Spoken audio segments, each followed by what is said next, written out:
उन्हीं की पार्टी के अंदर और योग्य उम्मीदवार नहीं थे, सभ्य उम्मीदवार नहीं थे क्या, और काबिल लोग नहीं थे क्या, और सीनियर लोग नहीं थे, लेकिन उन्होंने चुन करके ऐसे व्यक्ति को जो इलाके के भाईचारे को ख़राब करने की बात करे, गाली गलौज की संस्कृति को बढ़ावा देने की बात करे, नौजवानों को गलत दिशा में ले जा करके उनको भड़का करके बहका करके उनके जीवन को संवारने की बजाय ऐसी हालात पैदा कर दे कि हमारे इलाके के अंदर जो 25 साल पहले हालात हुआ करते थे, कहीं उन्हीं हालात में लेकर के मेरे नानुद हल्के के नौजवानों को थोड़ा क्या ज़्यादा समझना।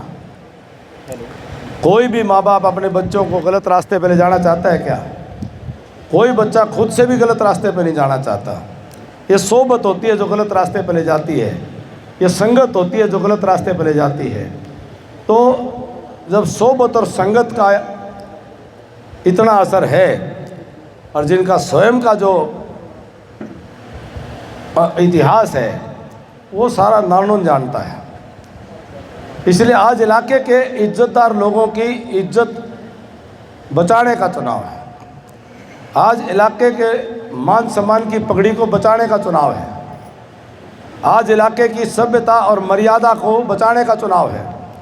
चुनाव तो हमने भी खूब लड़े आमने सामने। इस नानुद के हमारे बुजुर्गों ने इतनी बढ़िया संस्कृति हमें दी, राजनीतिक संस्कृति। चौधरी वीरेंद्र सिंह जी, चौधरी स्वरूप सिंह जी, चौधरी जसवंत सिंह जी आमने सामने चुनाव लड़े, लेकिन कभी एक दूसरे की पगड़ी नहीं उछाली उन्होंने। चौधरी अमर सिंह धानक जी, चौधरी दलबीर सिंह जी आमने सामने चुनाव लड़े, लेकिन कभी एक दूसरे की इज्जत नहीं उछाली। हमने भी दादा गौतम के आमने सामने चुनाव लड़े, जब भी मिले तो उन्होंने, हमने दादा कहा, उन्होंने सर पर हाथ रख के पोता कहा, कभी एक दूसरे का गलत हमने नहीं कहा। आदरणीय स्वर्गीय सरोज मोर जी बनी, जब हम मिले हमने पाँव छुए और उन्होंने सर पर हाथ रखा। और प्रोफेसर राम भगत भी आज भी आदर मान एक दूसरे काम करते हैं। लेकिन हमारे इलाके में गाली गलौज की भाषा, और वो भी एक इतने वरिष्ठ नेत्री को लेकर के गंदी गाली गलौज की भाषा, जिसको लेकर के हमारे इलाके में हमारी विरोधी पार्टी की, हमारी विपक्षी पार्टी की भले रही हो, लेकिन अगर उनको कोई गलत बोलेगा, उनके बारे में गलत बोलेगा, गलत भाषा का इस्तेमाल करेगा, तो ये समझ लेना कि इसका दर्द एक बिरादरी को नहीं है, 36 बिरादरी को महसूस होता है। एक बिरादरी का दर्द नहीं, हमारे भाईचारे को महसूस होता है। हम सब उस बात को महसूस करते हैं कि भाई ये हमारी सभ्यता नहीं है, ये हमारी संस्कृति नहीं है, हमें इस प्रकार से आचरण नहीं करना है। तो ऐसे में नानुद हल्के को लेकर के जो सोच भूपेंद्र सिंह हुड्डा ने बनाई, मैं समझता हूँ कि कहीं ना कहीं वो नानुद के भाईचारे को बिगाड़ना चाहते हैं। नानुद के हमारे जो पूरा इलाका है इसका अमन चैन बिगाड़ना चाहते हैं। सारा का सारा चुनाव, चाहे जिस दिन टिकट मिली पर्चा भरा, सैकड़ों गाड़ियाँ रोहतक से काले काले शीशे लगा करके, नई नई बिना नंबर की गाड़ियाँ आकर के और रोहतक से आकर के घूम रही। उनका जितना भी सारा सिस्टम चलता है वहीं से चल रहा है। समझने की बात यह है कि ये 12 भाई तो है, ये तो बेचारा कंधा है, बंदूक और गोली जो है उन्हीं की चल रही हैं।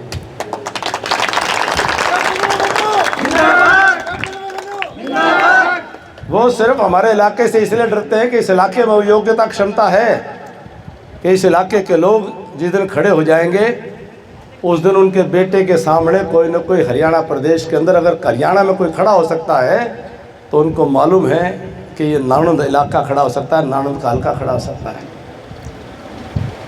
तो सारे कांटे निकालने के चक्कर में सुपारी दे रखी हो, कहते हैं ना सुपारी दे रखी है कि भाई किसी न किसी से चक्कर में फंसा करके इसको, और सारा तरफ से चक्कर भी डालने की कोशिशें हैं। लेकिन इस बार नानुद हल्के की आत्मा जाग गई है।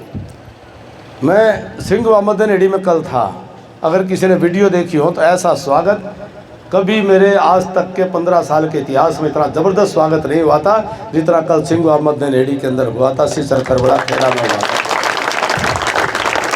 और जिसको वीडियो पर प्रचारित कर रहे थे बोले तो इकट्ठे हो गए, सारा का सारा 36 बिरादरी एक होकर के वहाँ पर पूरा सैकड़ों ट्रैक्टरों मोटरसाइकिल गाड़ियों के साथ में उन्होंने वहाँ स्वागत किया, बड़ा अभिनंदन किया। सिंह व मदनडी से लेकर के आप कापड़ो खेड़ी किसी तरफ चले जाओ, डाटा गोराना मसूदपुर सिसाए सब यूँ कहे हैं। बोला भाई हमने अगले 5 साल बालक जो है हमने थाने में नहीं बैठाने, हमने इज्जतदार लोगों की पगड़ियाँ नहीं उछलवानी, हमने तो अपना मान सम्मान बरकरार रखना है। ये हमने अपने इलाके की खिल्ली नहीं उड़वानी, अपने इलाके का मजाक नहीं उड़वाना। लोग नहीं कहेंगे बोला कैसा है। ये हमारा बड़ा पढ़ा लिखा इलाका है, बहुत सूझवान इलाका है। एक एग्जाम्पल देना चाहूँगा, उदाहरण। मेजत गांव में 4 नौकरी लगी थी हुड्डा सरकार में, मोल में ली थी। इफ 37 लगी हैं बिना पर्ची बिना खर्ची के। सिंहवारा गाँव में 3 मोल में ली थी, इफ 34 लगी हैं।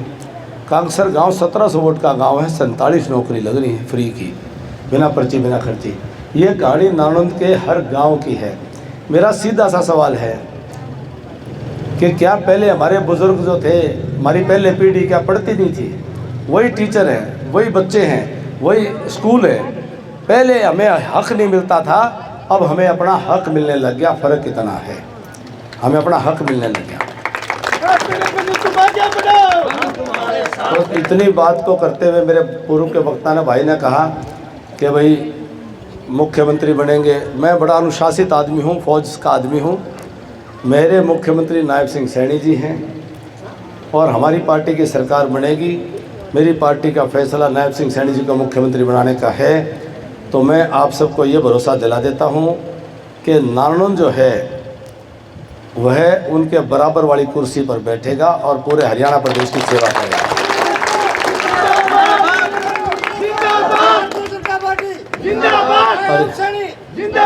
और ये दूसरा भाई यूँ खड़े जाकर बैठेगा कांग्रेस में। यो भाई जो है इसकी मंजिल कहाँ है? ये तो उनकी कोठी के बाहर चौकीदारों के साथ में कुर्सी लगा करके उससे आगे का ब्योंत नहीं है।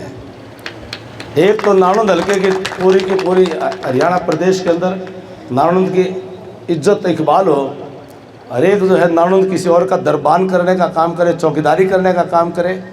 दोनों के अंदर बड़ा फ़र्क है।